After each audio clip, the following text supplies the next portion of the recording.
नमस्कार, मेरा नाम है ओम प्रकाश यादव और आप देख रहे हैं वॉइस ऑफ रिपब्लिक। जनता से जुड़े मुद्दे, जमीन जायदाद से हुए झमेले, राजस्व अधिनियम नियमावली की बारीकियां, इन सभी विषयों पर समय समय पर हम एक्सपर्ट से भी बात कराते रहे हैं। मेरी जो थोड़ी बहुत अल्प जानकारी है उसके आधार पर भी हम आपसे बात करते रहे हैं। मेरा उद्देश्य सिंपल है कि जो भी जमीन के स्टेक होल्डर्स हैं, चाहे वो रैयत हो, पदाधिकारी हों, राजस्व मामलों से जुड़े हुए एक्सपर्ट्स हों या राजस्व विभाग या जमीन से जुड़े हुए अन्य कर्मचारी पदाधिकारी हों, सबको अवेयर किया जाए। क्योंकि जो अखबारों में छपता है या जो मेन मीडिया या यूट्यूब चैनलों पर बात होती है, तो स्वाभाविक रूप से जो एंकर्स हैं या जिनसे बात होती है उनको वो एक्सपर्टीज नहीं होता है। ना हो सकता है हर एक व्यक्ति सब चीज जान जाए, ये संभव नहीं। तो हम इस उद्देश्य से अलग अलग मुद्दों पर आपसे बात करते हैं। अभी मेरे सामने विनोद कुमार जी बैठे हुए हैं। ये राजस्व कर्मचारी हैं, यंग हैं और स्वाभाविक रूप से नए जनरेशन के ये सरकारी कर्मी हैं। इसलिए इनको डिजिटल मोड में या डिजिटाइजेशन जो लैंड रिकॉर्ड्स का हुआ है उसके कारण आम जनता को क्या क्या कठिनाई हो रही है या फिर क्या खतरे हैं। क्योंकि मुझको लगता है कि मैंने कहीं पढ़ा था या किसी से बात हुई थी, तो ये उन लोगों ने बताया कि लैंड डिजिटाइजेशन होने के कारण कुछ ऐसे रिकॉर्ड्स पे डिजिटाइज्ड हो गए हैं जो कोई भी व्यक्ति एक्सेस कर ले। और बहुत सारा जो आपको पता है कि इस देश में एक आंकड़े के अनुसार सबसे ज़्यादा डिजिटल अरेस्ट और सबसे ज़्यादा साइबर फ्रॉड इसी देश पर। तो इससे भी कोई इनकार नहीं कर सकता अगर ये लैंड का डिजिटल फ्रॉड होने लगे। Digital arrest of the human being तो सुन रहे हैं, लेकिन ये digital arrest of the land हो जाए तो इसमें किसी को कोई आश्चर्य नहीं होना चाहिए। मालूम हो आपकी जमीन है और किसी और ने खरीद ली, किसी और ने म्यूटेशन करा लिया, कोई और चला गया, ये भी हो सकता है। क्योंकि एनीथिंग इज पॉसिबल है इन दिस कंट्री। तो ये विनोद कुमार जी हैं, इनसे हम इसी से जुड़े हुए सवाल पूछते हैं। इनसे मैंने रिक्वेस्ट किया है कि ये जनता को जानने के उद्देश्य से या राजस्व से जुड़े जो भी अथॉरिटी है उसके जानने के उद्देश्य, क्योंकि हर व्यक्ति सब चीज जान जाए ये संभव नहीं है। सबसे निचले लेवल पर ये काम करते हैं, तो इस खतरे को ये समझ रहे हैं। तो आपका विनोद जी स्वागत है। नमस्कार। हमको ये बताइए कि जैसे भारत सरकार का कार्यक्रम था नेशनल लैंड डिजिटाइजेशन प्रोग्राम, यदि मुझे ठीक से याद हो 2011 वगैरह में शुरू हुआ था, तो बिहार में भी अन्य राज्यों की तरह लैंड रिकॉर्ड्स डिजिटाइज्ड हुए। मुझको कुछ लोगों ने बताया ये जो डिजिटाइजेशन हुआ है उसका एक पोर्टल है, भूमि बिहार या कुछ, आप बताइए सर क्या नाम है पोर्टल का? भूमि बिहार करके पोर्टल है। उस पोर्टल पर आप सिंपल अपना मोबाइल नंबर डाल के OTP लेकर रजिस्टर हो लीजिए। उसके बाद आप पूरे राज्य के सभी अंचलों के सभी मौजे के सभी रैयत का जो जमाबंदी पंजी है रजिस्टर्ड टू, उसको आप देख सकते हैं। जी सर। ऑफ कोर्स उसको डाउनलोड नहीं कर सकते, लेकिन उसके बहुत उपाय हैं। स्क्रीनशॉट लेके कोई आदमी प्रिंट आउट कर ले। तो मुझको पहले तो ये बताइए कि ये भूमि बिहार पोर्टल है, उस पर ऐसा कोई बात है क्या? उसको थोड़ा एक्सप्लेन करिए कि भूमि बिहार पर जा करके कोई आदमी अपना या किसी और का भी लैंड रिकॉर्ड्स देख सकता है क्या? हाँ बिल्कुल सर। इस जितने भी सर आपका जो प्रश्न है इसमें तथ्य है। और ये हमारा जो पोर्टल है सर, हाँ बिहार सरकार का राजस्व भूमि सुधार विभाग का जो पोर्टल, जिसमें हम लोग म्यूटेशन वगैरह सब अन्य जितनी भी सुविधाएं दी गई हैं वो सारी सुविधाओं का एक पोर्टल अलग टैब बना हुआ है सर। उस पर एक टैब ये भी आता है भू अभिलेख पोर्टल। सरकार का जो है सर ये बहुत अच्छा पहल रहा कि जो हमारे जमाबंदी पंजियां हैं उसको डिजिटाइज करने के फॉर्म में वो अग्रसर हुए। और ये बहुत ही महत्वपूर्ण मिशन भारत सरकार का भी रहा है और इस रास्ते में जो है सर बिहार सरकार भी आगे बढ़ा। लेकिन इसमें सर एक चीज़ समझ में आता है और देखने के तरह से ग्राउंड लेवल पर जो हम लोग सर फेस करते हैं उसके विषय में बताना चाहेंगे सर कि कोई भी व्यक्ति, किसी भी व्यक्ति का जमाबंदी पंजी, चूँकि पुराना जमाबंदी पंजी जो हम बताए, जमाबंदी पंजी इन द सेंस हम ये बोलना चाहें सर रजिस्टर्ड टू, जो आज तक हल्का में संधारित था, अंचलाधिकारी या उसके ऊपर के पदाधिकारी जो थे वो उसको देख सकते थे और उसके आदेश से जो है राजस्व कर्मचारी उसका संधारण करते थे। डिजिटाइजेशन के क्रम में सर ये हो गया कि पूरे जमाबंदी पंजी को स्कैन करके इस भू अभिलेख पोर्टल पे अपलोड कर दिया गया, जिससे यह हो गया कि कोई भी व्यक्ति राज्य में या देश में या विदेश में, पूरी वर्ल्ड की बात कह सकते हैं सर, कि कोई भी व्यक्ति चाहे तो उसमें एक रजिस्ट्रेशन दुनिया में एक रजिस्ट्रेशन प्रोसेस करके अपना यूजर ID वगैरह सब डाल के और लॉगिन करके सर वो हल्का जिला, हल्का मौजा सेलेक्ट करके वो जमाबंदी पंजी को वो देख सकता है। अब तो उस जमाबंदी पंजी में सर सभी सारा ब्यौरा दर्ज है, खाता खिसरा भी दर्ज है, या फिर कई ऐसा पंजी है जो पुराने हैं, जो कैडस्ट्रल सर्वे के आधार पे है बना हुआ, उसमें तो अमूमन सर ऑब्वियस बात है, उसमें खाता खिसरा है नहीं, सिर्फ रकबा बचा हुआ है, और जो कि बहुत पुराना जमाबंदी है, रैयत भी डेड हो गए हैं। तो उस कंडीशन में सर जो है उसका फायदा जो है स्थानीय स्तर पे भूमाफिया द्वारा जो है उठाए जाने की संभावना बनी रहती है, और कई कंडीशन में सब लोगों फेस भी करते हैं इन चीज़ों को। अच्छा, इसको थोड़ा एक्सप्लेन करिए, क्योंकि ये बात बड़ा ही मतलब दुखद आश्चर्य है कि कोई भी व्यक्ति कहीं से भी उसको एक्सेस, इंटरनेट का मतलब ही वो एक्सेस करेगा, लेकिन उसमें कोई एक इंडिविजुअल किसी भी इंडिविजुअल के लैंड डिटेल्स को, यानी जमाबंदी पंजी तो रजिस्टर 2 को एक्सेस करके देख सकता है, उसका प्रिंट भी ले लेगा स्क्रीनशॉट लेकर के। तो इसके चलते आप चूंकि क्षेत्र में काम करते हैं, ग्रामीण इलाकों में या फिर जहां भी काम करते हैं, तो बेसिक ग्राउंड लेवल मतलब ग्राउंड जीरो पर आप ही काम कर, आप ऐसा कुछ उदाहरण बता सकते हैं कि किस तरह का समस्या यहाँ उत्पन्न हो गया है? सर इसका बहुत ही बेसिक उदाहरण देना चाहते हैं सर, कि जब से ये डिजिटाइड हो गया, डिजिटाइजेशन होने के बाद सर एक्चुअली में क्या हुआ कि जमाबंदी पंजी पे जो पुराना रकबा शेष रह गया था वो आज डिजिटाइज है, वो आज भी उसी स्थिति पर पड़ा हुआ है, और जमाबंदी पंजी जो ऑनलाइन उनका बना हुआ है उससे जमाबंदी रकबा खारिज हो चला गया। अब एक घटना सर मेरे साथ ही हुआ कि वो जमाबंदी पंजी निकाल के रैयत आते हैं कि मेरी जमाबंदी में इतना बचा हुआ है, कैसे खारिज हो गया? तो इस सवाल का जवाब सर समझाने में बहुत सारी कठिनाई आती है कि हो सकता है कि आपके अब दादा के नाम पर जमाबंदी है, कोई चाचा बेच दी है, सहमति है नहीं है, क्योंकि सर एक पीरियड होता है हम लोग का म्यूटेशन करने का, उस पीरियड में यदि आम सूचना कोई आपत्ति किया तो वो लीगल हम लोग मानते हैं उसको, यदि नहीं आया तो ऑब्वियस ये बात है सर वो प्रोसेस में आगे बढ़ जाता है, वो म्यूटेशन हो जाता है। फिर यदि किसी को कोई आपत्ति हो, कोई पक्ष यदि असंतुष्ट हो तो वरीय न्यायालय में अपना वाद दायर करके इसका मतलब खतरा तो ये है कि रजिस्टर 2 से किसी का लैंड रिकॉर्ड्स ले करके, तो भूमि माफिया के हाथ में अगर कोई आदमी इसमें नोटोरियस हो, स्कैंडलस हो, क्रिमिनल हो, तो मान लीजिए कि कोई, चूंकि जमाबंदी पंजी तो अपडेट हुई नहीं है, मान लीजिए कि या फिर कुछ मामले में अपडेट भी हुई होगी, इनसे फर्ज कीजिए कि कोई एक बेवा औरत है जी, और उसका पति वगैरह मर गया या उसके घर में और कोई नहीं है, और भूमि माफिया ये देख ले कि साहब ये तो बेवा औरत है, इसका जमीन इतना इतना बचा हुआ है, तो आप जैसा बता रहे हैं कि ऑनलाइन रसीद भी कटा सकता है उस जमीन बिल्कुल, का। ये तो एकदम सच तथ्य है कि किसी का भी रसीद कोई भी व्यक्ति पेमेंट करके कटवा सकता है। तो उसका रसीद कटा लेगा और रसीद लेके जाएगा कि शायद ये जमीन इसमें है, सर ये एक औरत डिस्क्लेमर बेचना है, इसमें चाहती एक है। डिस्क्लेमर है सर कि वो रसीद जो कटेगा विभाग का हमारे पोर्टल से, वो कटेगा भी उसी के नाम से जो जमाबंदी रैयत है उसके नाम से नहीं, ठीक कटेगा। है, वो हम समझ गए, लेकिन वो जमाबंदी रसीद कट गया तो रसीद तो ले सकता है। हाँ, रसीद कोई भी निकलवा ले सकता है करके सर। चला जाएगा किसी के पास, देखिए ये जमीन है, ये रसीद है और ये औरत बेचना चाहती है। हाँ। तो आजकल तो ये आलम है, मुझको अगर ठीक से याद हो, आपको विनोद जी हम बताते हैं, ये 2000 संभवतः 11-12 की घटना है। एक मामला हुआ था टाकबंगला चौराहे पर, एक आईआईटी के एक प्रोफेसर जो संभवतः साइंटिस्ट वगैरह कुछ थे, ये मुझे ठीक से याद है, इस डिस्क्लेमर के साथ बता रहे हैं क्योंकि बहुत दिन हो गया। तो एक बार वो आए, एक पॉलिटिशियन के पास आए, उनका नाम लेना उचित नहीं होगा, मैं संजोग से मैं वहीं भी बैठा हुआ था। तो आए, कहे कि ऐसा है कि मेरी मदर, वो आए क्यों, तो बोले कि सर मेरे घर पर, मेरी जो जमीन पर जहाँ उनका पुराना बंगला है उस पर कोई आदमी दखल ले लिया है।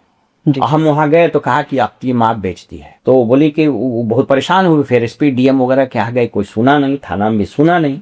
तो एनीवे फिर उस राजनेता के पास आए जो एक बड़े पद पर थे, तो उनको बताया कि हम क्यूरियोसिटी हमको हुई, तो हम उनकी अनुमति से पूछे कि कैसे हुआ। तो उन्होंने कहा कि मेरी माँ का ये देखिए आधार कार्ड है, ये डेथ सर्टिफिकेट, वो कब का मर चुकी है।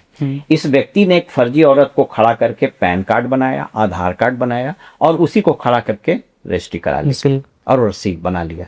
तो ये तो संभव है, कहेगा कि ये रसीद देगा। अच्छा, कोई आदमी के पास जाएगा तो उसको लगेगा कि हाँ भाई रसीद लेके आया है, तो इसका मतलब इसको औरत ने या जो भी लैंड ओनर है, रैयत है, वो अनुमति दिया होगा। ये तो खतरा है। बिल्कुल, ग्राउंड पे सर ये चैलेंजेस है सर, और ये चीज़ हम लोग फेस भी करते हैं कि आप अभी माननीय मंत्री जी द्वारा बताया भी गया था कि एफआईआर करनी, जो 420 के आधार पे जो कुछ डॉक्यूमेंट्स प्रोड्यूस होता है, हम लोग सामने प्रोड्यूस करते हैं, कितना तो उसके आधार पे लेकिन ग्राउंड लेवल पर सर एफआईआर करके सर, जो कि हम लोग अब सर हम जिस जिला के हैं उस जिला में मेरा प्रस्थापन नहीं है, और हम किसी दूसरे जिला में किसी अन्य के गांव में जाके वहां के लोगों के ऊपर, यदि भूमाफिया के ऊपर हम खुद एफआईआर करते हैं सर, और सच्चाई सर ये कि इसके रिगार्डिंग कोई मुझे वो कोई ग्राउंड लेवल पे कोई सपोर्ट नहीं मिलता है सर। नहीं, तो केवल कह दिया जाता है। जान रहे हैं कि भूमि माफिया से आप लोग राजस्व कर्मचारी क्या हैं? या तो मुझको याद है कि मुजफ्फरपुर का एक मामला था, दर्शकों को मैंने बताया है, मेरा वीडियो भी आप देख सकते हैं, मुजफ्फरपुर बना लैंड माफिया का गढ़। एक बहुत बड़े राजनेता हैं, उन्होंने सैकड़ों एकड़ जमीन दखल कर लिया, उसमें वही सरकारी जमीन भी है। मैं जब सरकार में था तो हमने जब पत्र लिखा तो जब डायरेक्टर ये डीपीआरओ को पूछे तो हाथ उठा के बोला सर हम नहीं कुछ कर सकते। फिर हमने डीडीसी को कहा, डीडीसी जांच नहीं किया। फिर डीडीसी उससे हम पूछे कि भाई तुमने क्यों जांच नहीं किया? कहा कि सर हम जांच करने का मेरा औकात नहीं, हम तो मारे जाएंगे। उसके बाद फिर हम डीएम को भेज, डीएम से बात किए तो कहा सर देखते हैं, इसको बोलते हैं उसको बोलते हैं। फिर अनऑफिशियली उसने भी कहा कि सर हम उसके खिलाफ कुछ नहीं कर सकते। तो ये उतना बड़ा लोग का वो हालत है, तो राजस्व कर्मचारी क्या करेंगे हम जानते हैं। हम आपसे सिर्फ एक सिंपल चीज जानना चाहते हैं, इसका समाधान क्या हो सकता है? क्या आधार उधार से कुछ नहीं इसको किया जा सर सकता अभी हाल ही में हमारे विभाग के द्वारा एक बहुत महत्वपूर्ण कार्य किया गया सर। इसमें हम लोग राज्य के जितने राजस्व कर्मचारी थे सब लोग बहुत अच्छे से योगदान देके सभी जमाबंदी पंजी को आधार कार्ड से जो जीवित रैयत हैं उनको आधार कार्ड से लिंक किए हैं, और जो डेड हैं उनके मोबाइल फोन से, उनके वंशज के जो व्यक्ति हैं उनके मोबाइल फोन से लिंक किए हैं। तो इसमें एक प्रोसेस लाया जा सकता है सर, जैसे जिस तरह बैंक में किसी का पासबुक होता है उसका एक्सेस उसके पास होता है और गवर्नमेंट के पास होता है। हमारे पास यूजर आईडी पासवर्ड, चूंकि सर ये संपत्ति मेरा है, ये मेरा अकाउंट है, ये मेरा पैसा है, दूसरा कैसे तो देखेगा? हम चाहे जब उसमें तो हम ट्रांजैक्शन करें, मेरे आधार पे ट्रांजैक्शन या फिर चेक हम दिए हैं, मेरे पास चेक इशू किया है बैंक, हम वो चेक काट के किसी व्यक्ति को देंगे तो वो उसको विड्रॉ करा सकता है, वो मेरे अकाउंट से चला जाएगा। तो वो कुछ ऐसा चाहे तो ये आ सकता है कि मेरा जो जमीन का जमाबंदी बना हुआ है, एक लॉगिन बेस बनाया जा सकता है, और जिसमें कि जो जमाबंदी रैयत का आज जमाबंदी म्यूटेशन होकर जहाँ चला गया उसके आधार पे वो जमाबंदी बन जाए और वो लॉगिन करके खुद देख ले। एक तो ये हो गया सर। इसके अलावा एक चीज़ और भी आ सकता है इसमें सर, कि अभी के कंडीशन में क्या हो रहा है कि जमाबंदी पंजी जो है जो भी डिजिटाइज हो रहा है या जो म्यूटेशन हम लोग करे जा रहे हैं, तो जब म्यूटेशन के फेज में होता है तो वो तो उस टाइम जो है चूँकि अंडर प्रोसेस होता है, तो उसका जो भी रिमार्क्स होता है हम लोग के द्वारा राजस्व कर्मचारी या फिर राजस्व पदाधिकारी का, तो वो दिखता नहीं है, म्यूटेशन के पोर्टल पर नहीं दिखता है। लेकिन सर तथ्य ये और भी है कि भू अभिलेख पोर्टल पे जिस दिन हम रिपोर्ट करते हैं उसी दिन भू अभिलेख पोर्टल से वो व्यक्ति जिसका म्यूटेशन हो रहा है वो देख पाते हैं कि राजस्व कर्मचारी या फिर राजस्व अधिकारी क्या रिपोर्ट किए हैं। तो ये जो सर गोपनीयता होता है वो तो वहाँ भंग हो जा रहा है बार बार। ये इसलिए इससे पहले से अगर दिखना भी चाहिए तो सिर्फ उस व्यक्ति को दिखना चाहिए जो उसका स्टेक होल्डर्स, सब कोई आदमी क्यों देखे। म्यूटेशन के प्रोसेस के विषय में हम बात कर रहे हैं हम एक्चुअली, कि म्यूटेशन के प्रोसेस के समय जब ये म्यूटेशन फाइनल हो जाए तो पब्लिक देखे या फिर जो जिसका है वो देख सकते हैं कि साहब आपने जो रिपोर्ट किया वो सही किया है नहीं किया, ये तो देख नहीं, ये पॉलिसी है सर। ये पॉलिसी है कि जब तक कोई भी मामला अंडर प्रोसेस है तो उसको नहीं पब्लिश किया जा सकता है। वो पोर्टल पे लागू है, पोर्टल पे काम करता है, लेकिन वो बोले पोर्टल पे नहीं काम करता। अंतिम चीज हम ये जानना चाहते हैं कि जो आपने बताया कि लॉगिन करके जमाबंदी देख लेता है, इसको आप करके दिखा सकते हैं? बिल्कुल दिखा सकते हैं सर। विनोद जी से जो हम लोग बात कर रहे थे कि कैसे ऑनलाइन कोई भी आदमी दुनिया के किसी कोने में किसी भी रैयत का जमाबंदी पंजी रजिस्टर्ड 2 जिसको बोलते हैं वो देख ले रहा है, और उसको मालूम हो जा रहा है आस पास कितनी जमीन है, कितनी थी, किसको बेचा, अभी कितना बचा, कब से रसीद कटा नहीं कटा। तो जो चर्चा कर रहे थे कि ये तो वैसा ही है, रजिस्टर्ड 2 बेसिकली एक समझ लीजिए कि आपका अकाउंट है, तो हमारे अकाउंट का एंट्री कोई दूसरा कैसे देख सकता है बैंक में, ठीक उसी प्रकार मेरे जमीन का डिटेल कोई कैसे देख सकता है। अभी हम आपको ऑनलाइन दिखा रहे हैं रियल टाइम में कि कैसे देख सकता है। विनोद जी हमको खोल के बताइए किसी का भी। ये सर हमारा एक पोर्टल है सर, ये पोर्टल जो है हमारा बिहार भूमि है। इस पे जो है सब यहाँ पे भू अभिलेख पोर्टल पे यहाँ चले जाते हैं। देखिए ये भू अभिलेख कहाँ से गए, यहाँ से इस पर आइए पहले हम लोग इस हमारा होम पेज, ये भूमि बिहार बिहार भूमि .bihar.gov ये एक पोर्टल है। इसके बाद हम लोग भू अभिलेख पर चले गए, तो भू अभिलेख खुल गया आपका, यहाँ पाएंगे, यहाँ पर गए, यहाँ लॉगिन करना है। ये दो डिपार्टमेंट का लॉगिन है और ये पब्लिक लॉगिन है। इसमें रजिस्टर्ड मोबाइल नंबर से कोई, अभी हम लोग रजिस्टर किए थे तो डालिए उन्हीं का नंबर। एक्चुअली ये खुला हुआ है सब लोग, खोल के रखे हुए हैं। ये भी लॉग आउट हो गया है, तो फिर से लॉगिन कर ले, लॉगिन कर लीजिए। भैया नंबर कितना था आपका? क्या 11092731 ये नंबर हम ढक दे रहे हैं, कोई भी नंबर आदमी इसे कर सकता है। अभी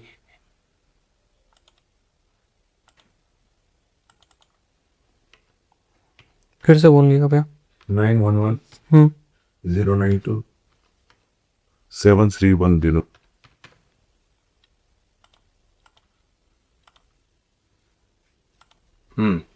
इसके अब बाद ये जैसे ऐसे कीजिएगा आपको ओटीपी जाएगा उस नंबर पर, उस नंबर पर ओटीपी गया होगा, वो ओटीपी हम लोग यहाँ डाल रहे हैं। 476 कितना? 476 476 005।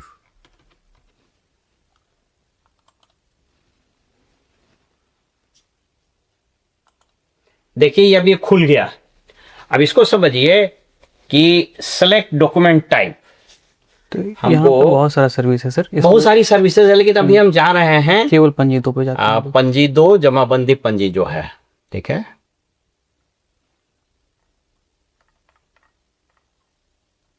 रजिस्टर 2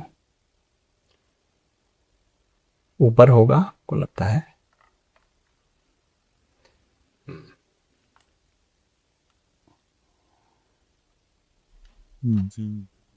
जमाबंदी पंजी, देखिए जमाबंदी पंजी है, आ गया। यहाँ से कोई डिस्ट्रिक्ट उठाइए, कोई उठा लीजिए, अररिया उठा लीजिए, अररिया को उठा लीजिए। अब कोई उसमें मौजा ड्रॉप डाउन में देखिए आ रहा है, अमजदपुर, अररिया, बस्ती, कुशैला, आजमनगर, किसी का डाल दिए। मान लिए अजमतपुर हम लोग डाल दिए, थाना नंबर उसका बाय डिफॉल्ट आता। अब देखिए ये खुल गया।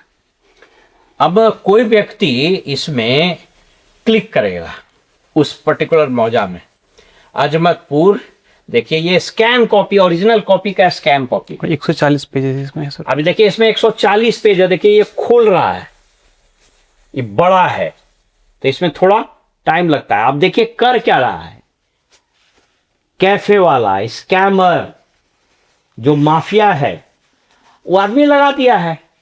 10 20 50 कंप्यूटर है इसमें, तो करोड़ों का धंधा शुरू हो गया है। जमीन को दखल कर लेगा, आपका जमीन दूसरा कोई लिखा लेगा, कुछ भी हो सकता है। तो अभी देखिए ये जो अजमतपुर है ये खुल गया, पंजीदूर अजमतपुर। अब यहां रुकिएगा, देखिए हम आपको दिखा रहे हैं कि खतरा क्या है। खतरा ये है कि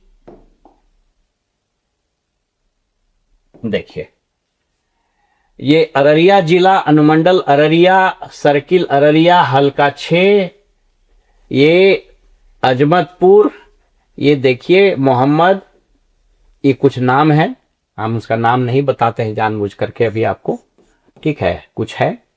और इतना डिसमिल, नामांतरण कब हुआ था 11 फलाना, ये अभी इनकी जमीन है। अच्छा इससे कब पता चले कब तक रसीद उसने ये कटाया लास्ट लगान एक्चुअली सर 16-17 में लास्ट लगान 16-17 में अंतिम बार इसने लगान भुगतान किया था। तो अब तो माफिया धरेगा कि नहीं। अच्छा मजेदार बात है कि इसका रसीद कोई भी आदमी चाहे तो काट सकता है, any one can get this, और वो तो पेमेंट करके रसीद ले लेगा, रसीद ले करके और बेच देगा। आप देख लीजिए इसमें पूरा डिटेल यहाँ दिया हुआ। दूसरा उठा खोलिए, तो मान लीजिए किसी दूसरे जिला को निकालिए, वापस जाइए, देखिए हम लोग वापस जा रहे हैं, ठीक है, एक सेकंड, हाँ ये हम लोग उठाए थे। अब हम लोग किसी दूसरे जिले का लेते हैं, मान लीजिए ना बांके का लीजिए, बांका का, ठीक है, चानन का, या हाँ ठीक है अमरपुर का आ गया, अमरपुर बांका जिला का है। मान लीजिए कि कोई है राजी रामचंद्रपुर, ठीक है, खुल गया। अब देखिए राजी रामचंद्रपुर में यहाँ का स्कैन अभी नहीं हुआ। अच्छा यहाँ क्या लगता है स्कैन नहीं हुआ, वापस जाए, आइडिया कुछ बाका को छोड़ के हम लोग दूसरा जगह चलते हैं सर। देख लीजिए कहीं गोपालगंज, जहानाबाद कुछ कीजिए, भोजपुर में भी कर सकते हैं, सुपौल देख लीजिए, ये आ गया, चकला निर्मली, या कोई भी उठाइए, बकौर, देखिए अब ये देख लीजिए, ये तो 400 पन्ने का था। अब ये आइए देखिए, ये देख लीजिए, ये ओरिजिनल उस वक्त का रजिस्टर 2 टेनेंट्स लेजर, ये कोई नाम है, फादर का नाम है कौन मल्ला, कितना कितना जमीन है। हम बताना क्या चाह रहे हैं कि ये टेक्नोलॉजी के अपने खतरे हैं। मैं ये नहीं कह रहा हूँ कि डिजिटाइजेशन नहीं होना चाहिए, डिजिटाइजेशन होना चाहिए, लेकिन इसका सेफ्टी मेजर भी जरूरी है। या तो आधार से लिंक करिए, या कोई ऐसी बात रहे जो पर्टिकुलर जो रैयत, अच्छा इसमें एक चीज दीपक कुमार सिंह आए थे तो उन्होंने एक प्रयास किया था महाअभियान करके कि इसका समस्या आप ये समझिए कि जो रजिस्टर्ड 2 है यह अपडेट नहीं है, तो पहले तो अपडेट हो जाता एकदम। इसका मतलब यह है कि 100% नामांतरण हो जाए, और 100% किसी दिन परफेक्ट नहीं हो सकता इसलिए कि लैंड रजिस्ट्री बार बार हो रही, तो ये हो जाता। और जो रैयत है उसके आधार से इसको लिंक कर देते। तो जैसे कोई आदमी अपने बैंक का इंटरनेट बैंकिंग खुद खोल सकता है, ठीक उसी प्रकार ऐसी व्यवस्था होती कि जो रैयत है वही खोल सकता है। अभी समस्या ये भी होगी कि रैयत तो मर चुका है, अपडेट हुआ नहीं है, तो ये सरकार के सामने सारी चुनौती। लेकिन फिलहाल हम आपको बता दें कि इस पर जरूर कुछ सरकार को सोचना हो, क्योंकि सबकी जमीन कोई देख ले रहा है, तो बाकी को तो मतलब नहीं, लेकिन जो इसी धंधे में जो माफिया है वो कैफे खोल देगा। कैसे डिजिटल अरेस्ट होता है, 50 आदमी बैठा हुआ है, 100 कंप्यूटर लगा हुआ है, तो अभी तो लोगों को लगता है नजर नहीं गया है। तो जो हम लोग बार बार बोलते हैं ना डिजिटल अरेस्ट, ये तो डिजिटल अरेस्ट ऑफ मैन हो रहा था, यहाँ डिजिटल अरेस्ट ऑफ लैंड हो जाएगा। हमारी और आपकी जमीन मालूम कहीं बिक गया और आप कुछ नहीं कर सकिएगा। तो इसको आप देखिए और इस पर सोचिए जरूर।